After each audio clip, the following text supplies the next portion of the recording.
ان هذا الشعب لم يجد من يرفق به او يحنو عليه، وعمري ما هبيع له وهم ابدا. انا بقول لك هعمل لك شبكه طرق في خلال سنه تمسك مصر كده. انا بقول سنه شبكه طرق. امال ايه؟ انا عارف انا بقول ايه. المواطن ممكن يشعر ببعض التحسن في حياته. سنتين طبعا ده معدل سريع. ان شاء الله. اصبروا معايا سنتين من فضلكم، اصبروا. لا حول ولا قوه الا بالله. طب انا بقى جيت في الحمله بتاعت 2014 قلت لكم انا لها؟ لا. اديتكم وعود جميله؟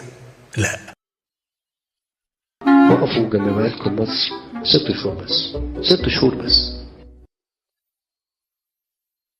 يعني انتوا هتستحملوا سنه كمان. يا مصريين اصبروا. اصبروا وستروا.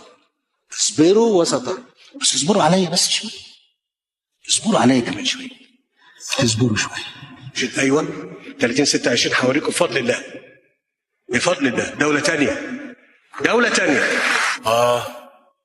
مصر هتبقى في موضع تاني 2020.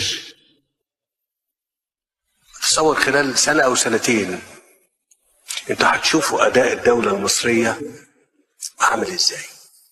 أنا إنسان صادق وأمين ولا أتكلم إلا بما يعني أدركه وأقتنع به. انت ما بتصدقنيش. وانا كنت اقدر افتح بقي ولا اتكلم؟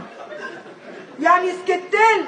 سكت. طب ما على رأي المثل طول ما الحمير ساكتة العرباجي هيفضل يزوق بالحمور.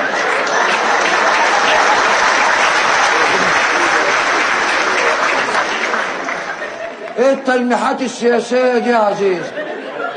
تقصدي مين بالحمير ومين بالعرباجي؟ مع ان هو ما بيزودش حمولة، هو بيخفف احمال.